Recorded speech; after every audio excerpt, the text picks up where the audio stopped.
Hello, and welcome to another episode of Worst to Best. In this series, I rank the studio albums of my favorite progressive rock bands and artists. Today, I'll be ranking the studio albums of one of the earliest examples of a prog rock supergroup, Emerson, Lake and Palmer. When I think of ELP, the term power trio comes to mind, as they really had a big sound for just three people. They were all very talented musicians who played with such energy and drive. Definitely one of the early pioneers of the prog rock genre. Some notes before beginning. I have only ranked ELP's 9 studio albums. This list does not include EPs, live albums, compilations, or box sets. Also, there will be no track-by-track or in-depth analysis of each album. Please keep in mind that this ranking is merely my own personal opinion. If you disagree or want to share your ranking list, please leave a comment below. I would love to get your thoughts and opinions. So without further ado, let's start out with number 9. We have the power, we can make a change. There's nothing been done that we can undo. We have the power, we can make a change. There's fire on the mountain, it's burning in the hand of truth. Coming in last place, we have In the Hot Seat. This was their final album, and I'm thankful they stopped creating new music at this point. I don't like to be negative, however, this album is pretty bad and is no doubt my least favorite of theirs. There are some moments that are okay as mainstream rock, however, the ELP I love is not a mainstream rock band. It's very boring and in my opinion should not have been made. This is definitely only for completionists. The song Daddy was written by Lake in memory of missing child Sarah Ann Wood and was used to raise awareness of missing and abducted children. Farewell to arms, rest in peace. May the rain of freedom be released.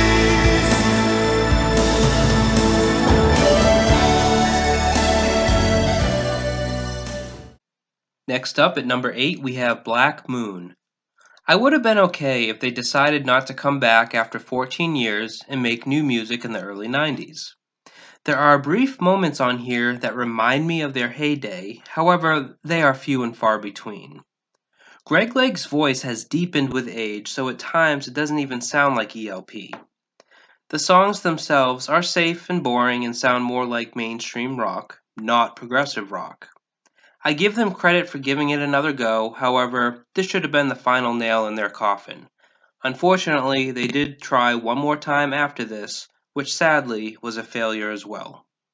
The track, Affairs of the Heart, originated in summer 1988 sessions by Lake with Jeff Downes under the project name Ride the Tiger.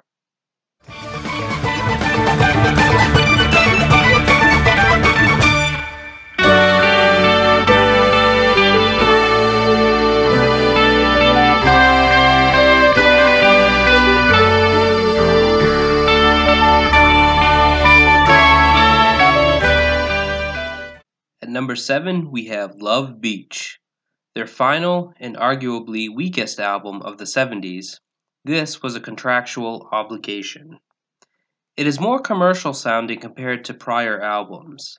This commercial sound did not work for them like it would for their prog rock contemporaries Genesis and Yes. I place this above the two 90s albums because I don't hate this album as much as other people do. It's not a great ELP album, however, the songs are catchy enough, and it does end with the multi-part Memoirs of an Officer and a Gentleman suite, which I do enjoy. The band split after this album and would not reunite until the early 90s. The band retreated to Nassau, Bahamas as tax exiles to record Love Beach.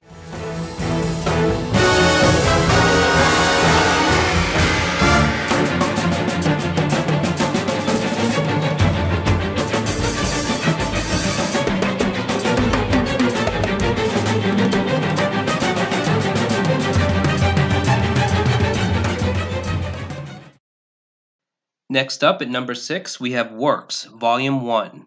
This is an interesting double album. Each band member got an album side for their own solo material and then united for the group pieces which make up the fourth side. There are some good moments here and there, however, compared to their earlier albums, this one is a challenge to get through sometimes. Even the tracks I like seem to overstay their welcome. Fanfare for the Common Man is a prime example of this. Not their worst, but nowhere near their best. The track LA Nights features Eagles guitarist Joe Walsh on lead and slide guitar as well as scat vocal. They said there'll be snow at Christmas. They said there'll be peace on earth. But instead it just kept on raining. A veil of tears for the virgin birth. I remember one Christmas. Just cracking the top 5, we have Works, Volume 2. I find this album more enjoyable to listen to compared to Volume 1.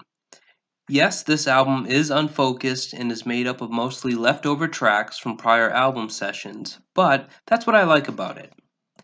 This contains more concise pieces on a single disc. This to me was a breath of fresh air after Volume 1, which like I said earlier could be a challenge to get through. I love the variety of the songs as well. There's a little bit of everything here, so it never gets boring. I'm happy these pieces got to see the light of day. The song I Believe in Father Christmas was recorded by Lake in 1974 and released separately from ELP in 1975, reaching number 2 in the UK singles chart. It was kept from number 1 by Queen's Bohemian Rhapsody.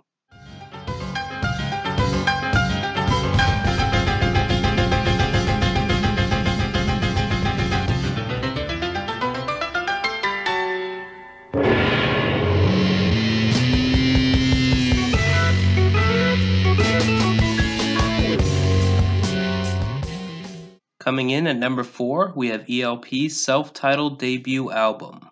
From the very first song, you know these guys can play. They brought a unique energy to their music when playing. It's crazy that 3 people could make such a powerful sound. This album is far from perfect, however does contain some classic songs that they would continue to play live well into their careers. The song Lucky Man was written by Greg Lake when he was 12 years old. This song is also noteworthy for containing one of the earliest instances of a Moog synthesizer solo. When you speak, is it you that hears? I don't hear so. You can't hear anything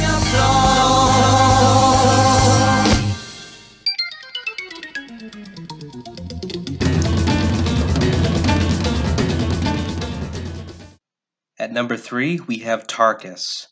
This album kicks off with the epic 7-part, side-long title track, which is really over the top and just fantastic.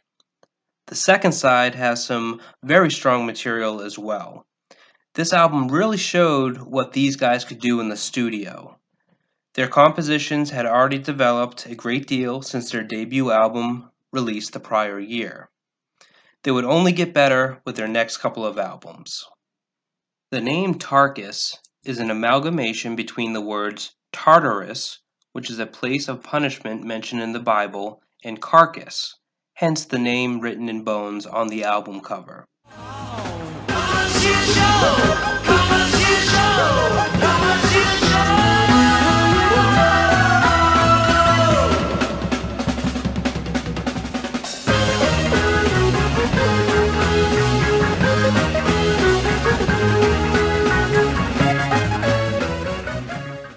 Coming in at second place, we have Brain Salad Surgery. This is probably ELP's most popular album. It is an excellent album from a band at their creative peak. The highlight by far is the Carnival 9 suite, which steals the show. Simply amazing playing and concept. This is a must-have for any fan of progressive rock from this era. If you're just getting into ELP, this would be a perfect place to start. The artist, H.R. Giger, that created the album cover, went on to design the creatures in the film Alien.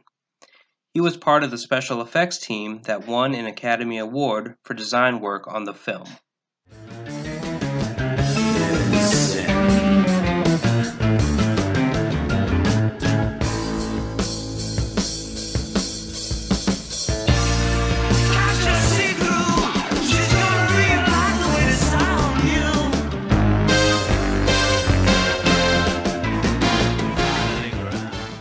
first place ranking belongs to Trilogy. I rank this over Brain Salad Surgery because although both are excellent, I prefer Trilogy as it is a more cohesive album. It is an album you can listen to from beginning to end. The tracks are diverse sounding, however, all sound like they belong on this album. The playing is fantastic as you would expect. This and Brain Salad Surgery shows a band at the height of their powers. They would never come close to this period of creativity again. This is their masterpiece in my opinion. In the opening drum solo on the track The Sheriff, Carl Palmer accidentally hit the rim of his tom with his drumstick. He responded with the word shit, which can be heard when listening carefully. I hope you enjoyed watching this video. As I said before, if you disagree or want to share your ranking list, please leave a comment below. I would love to get your thoughts and opinions. Thank you for watching.